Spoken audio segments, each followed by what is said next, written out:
Good morning, YouTube land, and welcome back to my shop. Today we're going to build a little old project. It's kind of like a big C-clamp. It's going to be to mount my camera rig on. Might even get around and build some arms for this camera. I kind of goofed up when I built the arms that it hangs from. I got a little bit of stock left up. We may build some arms too. But we're going to get to play with the old ratty welding machine that I played with the other day and what I actually built this cart for. So anyway, follow along at your own risk. So we're over here. I've got this thing clamped up. This is a piece, get my arm out of the way. This is a piece of bush hog blade that I drugged out of the junk pile somewhere. And this stuff is harder than woodpecker lips. I tried to drill a hole in it one time without a nail in it. And man, is it ever hard. I don't know what the heck this is made out of, but it's hard. I'm going to be welding it with my Sureweld stick welder that we played with the other day. Probably it's going to be 6011 rod.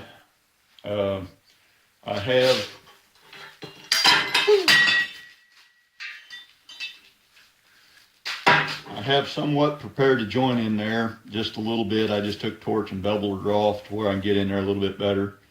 On the front side, that sucker's hot. Back side, I'm just going to do a weld. I'm not going to prepare the joint. I'm just going to reach in there and weld it. I've tacked it here on the front a little bit, tacked it on the end a little bit. I'm going to flip her over, tack the back side. Zip, pow, bang, there you go.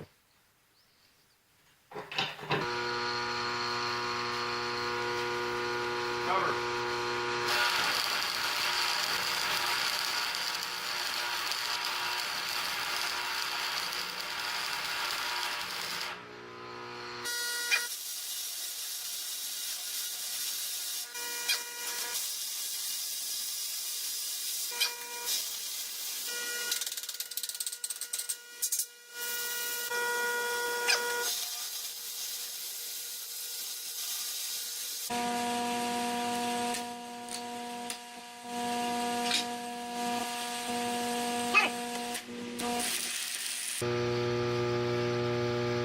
Now we're going to go back to the little Forney welding machine. I'm going to max this dude out. Well, actually, I think I'll leave it about 7. I do have flux core wire in here. I think it's 030. Not real flux core, El Cheapo flux core.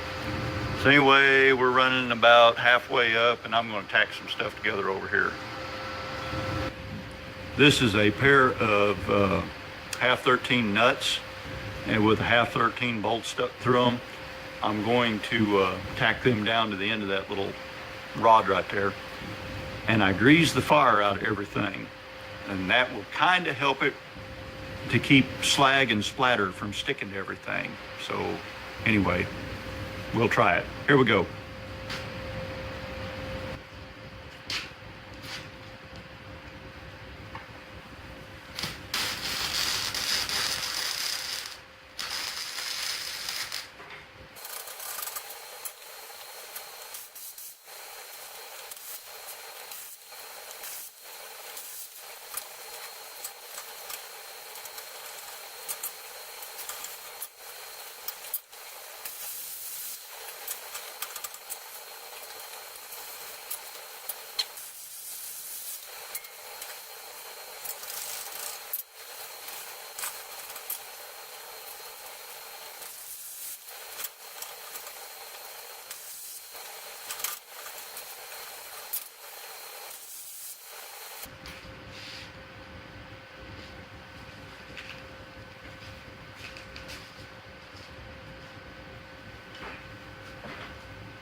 Okay, so this little part here, it's a piece of 3/4 inch square stock, drilled and tapped for a half 13 here and a 1/4 20 over here.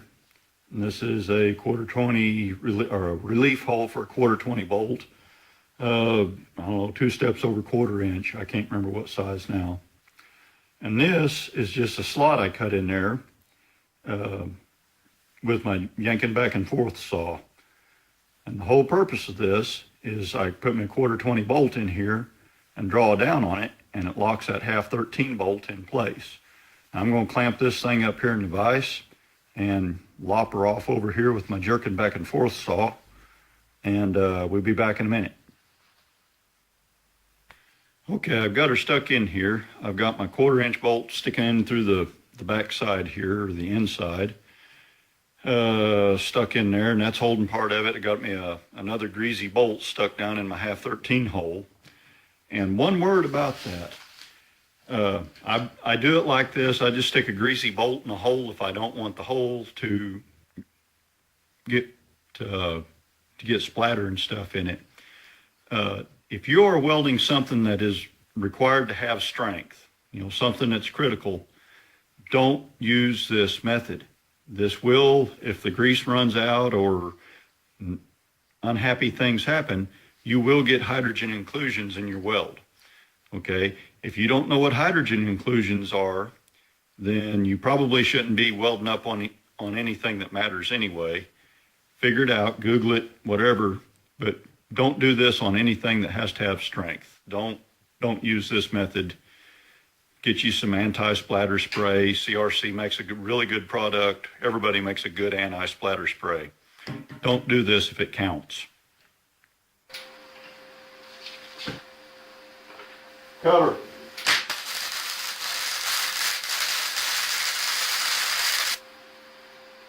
Cover.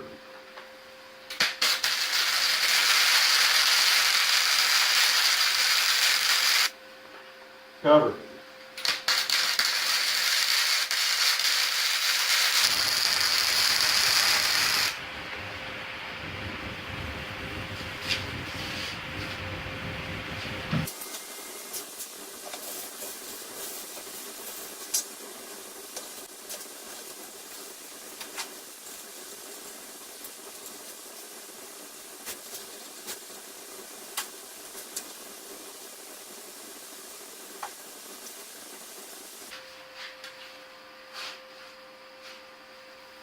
Cover. Cover.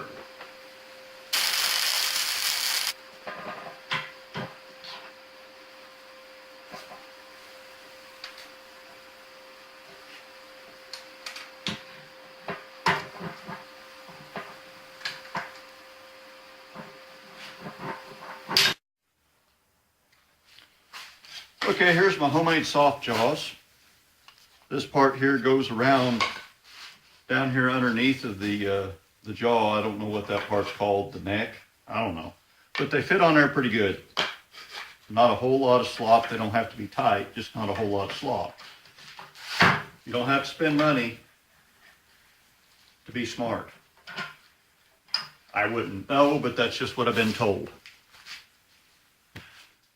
Here's the end result of today's little project. I'll show you how it's used here in just a minute. Okay, this here is just a 1/2 bolt.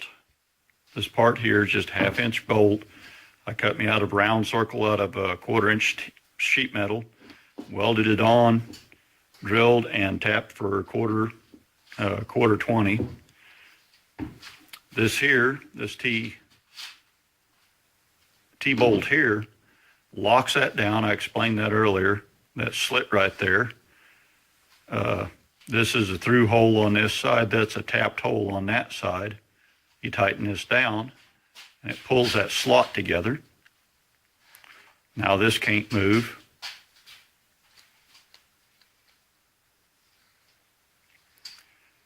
This T-bolt here runs in against this little piece of steel here. This is just a piece of 3/4 inch by 1/8 flat stock.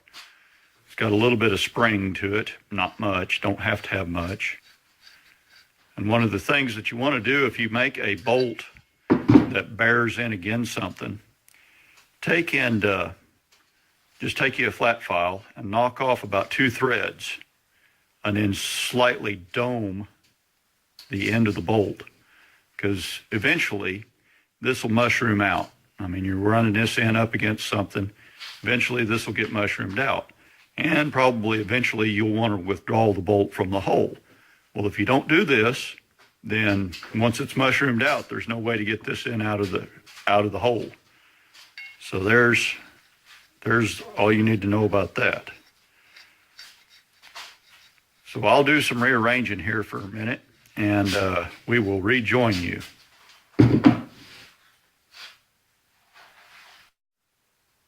Okay, we're looking up here from right above the workbench.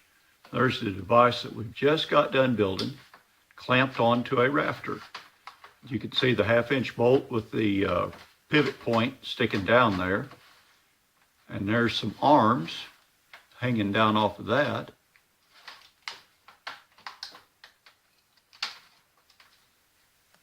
And there's my camera mount.